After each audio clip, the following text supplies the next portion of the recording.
Hey guys, it's ToProForuGames or Adam, and welcome back to yet another one of my Fortnite top 5 videos. But before we jump into today's top 5, I do quickly want to mention that for today's video, and today's video only, I'll be doing a pretty awesome giveaway. For every 1,000 likes that we hit on this video, I'll be giving away a $10 PSN or Xbox card. To enter, it's so easy. Drop a like on the video, subscribe to the channel, and comment below what platform do you play Fortnite on. Is it PC, PS4, or Xbox One? And if you have a Twitter account, please attach your Twitter username to your comment. It makes it a lot easier if you win for me to contact you. So last week we went over 5 reasons you're not winning in Fortnite, and when you get to end game in Fortnite, it's like a game within a game. It's kind of its own little thing. Now, getting to the end game can be sometimes difficult as well, and in this video I want to go over 5 reasons why you're dying in Fortnite. There might be some mistakes you aren't aware that you're making, or there might be a certain way you're playing that is really screwing you over. So in today's video, I'll go over 5 common reasons why a lot of people die here in Fortnite. So starting things off here in the number 5 spot, it's really easy, especially for new players, to constantly be playing it safe, and playing it too safe, being too cautious is actually kind of a curse, because if you're somebody that's constantly avoiding gunfights or running away from gunfights, or you land in really remote areas of the map just so you don't have to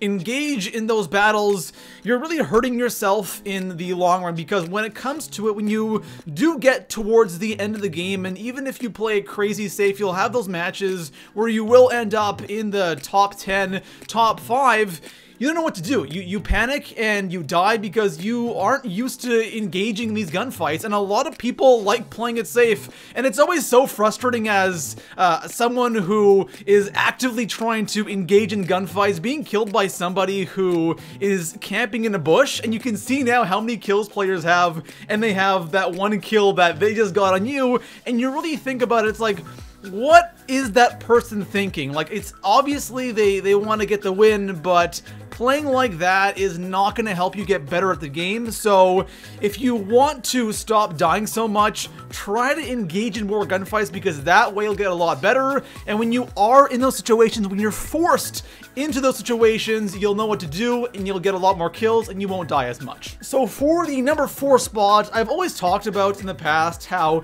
important building and how important height advantage is, especially if you want to win towards the end game. If you're building, there's a very high chance you're gonna get the W, but building too high can be something that can really screw you over, and this is a common thing that a lot of new players do. If you build too high and for some reason your base gets destroyed, which is quite common, right? People don't want you to live, so they'll try to destroy that bottom of your base, and if you do fall down, your base does crumble, and you built way too high, you're either going to take a ton of fall damage, or you're going to just completely die. One of the more common scenarios that I find myself in when it comes to building too high is whenever I'm playing and somebody else is trying to outbuild me that doesn't have the high ground. So I might be on a mountain or a hill or on top of a building, whatever, and I already have that height advantage, and the other person who is in the other half of the circle is trying to get that advantage on me as well, but since they have the lower ground, they have to build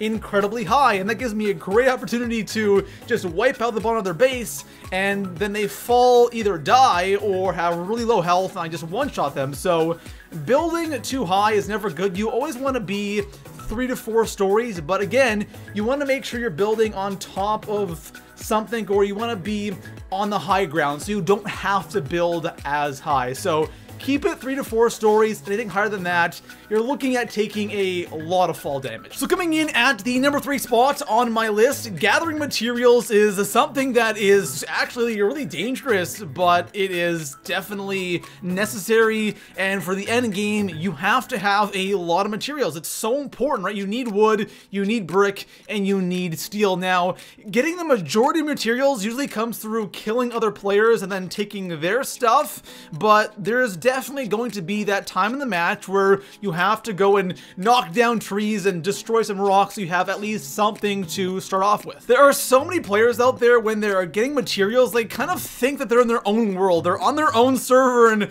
no one can touch them. There's nobody else, right? But that's not the case. When you're getting materials, you're just this huge target because, first of all, you're making sound, and if you're hitting trees, it's so easy to see those trees just disappear and you know that someone's there. So when you're actually doing this, don't just stand there and hit the tree or whatever you're trying to knock down. Don't just stand in one spot. At least bounce around, move around so you're not an easy target.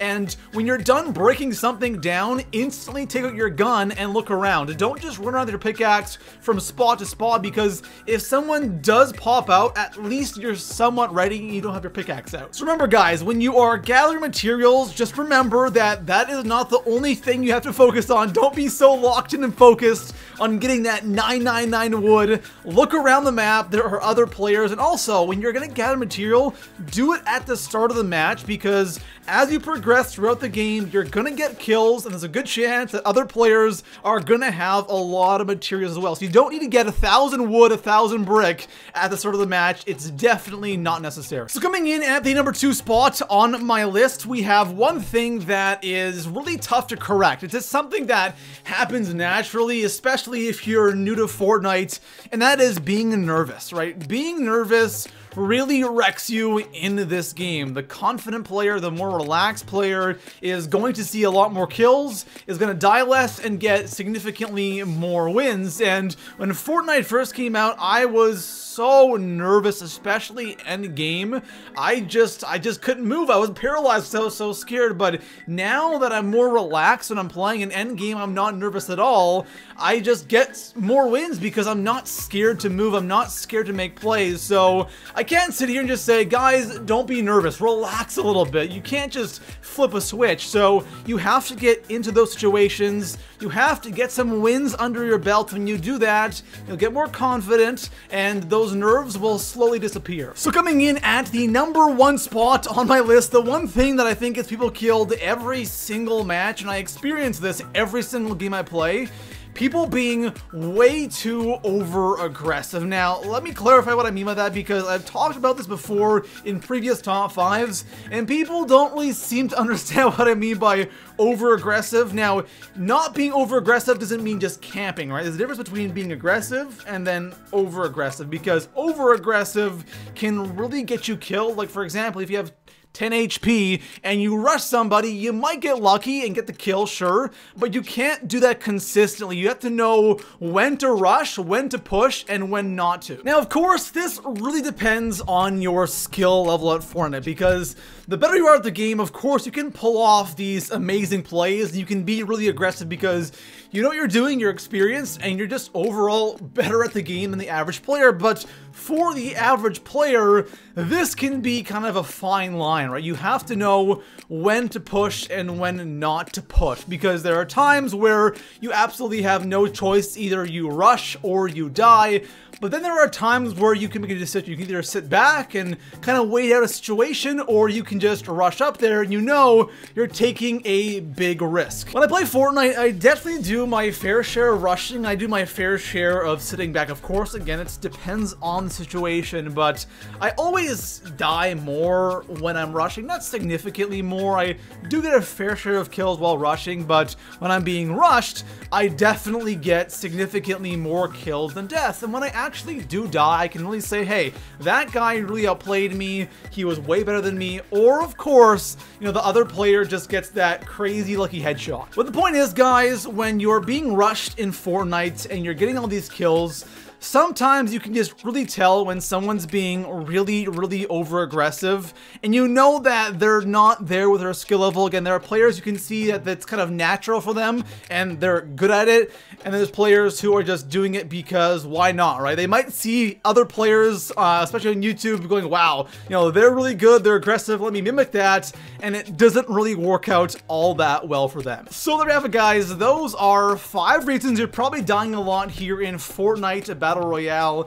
And just to clarify quickly one more time on what we just talked about, the whole over-aggressive thing, I'm not saying that you guys shouldn't be aggressive at all, because if you're a new player, you actually kind of want to be put into some of those situations, because that's how you learn and that's how you improve. But you have to find that nice balance. You have to know when to sit back and you have to know when to be aggressive, because doing too much of one thing isn't a good thing. And of course, as you guys get better at the game, being more aggressive becomes natural and you can be more and more aggressive. So there we have it, guys. That is going to wrap up today's video. Remember, guys, every 1,000 likes today's video gets, and only today's video, I'll be giving away a $10 PSN or Xbox card. To enter, drop a like, subscribe to the channel, and of course, comment what platform you play Fortnite on, and if you have a Twitter username, please throw it on there. It makes it a lot easier for me to contact you. Besides that, guys, I'll see you in the next one. Peace out.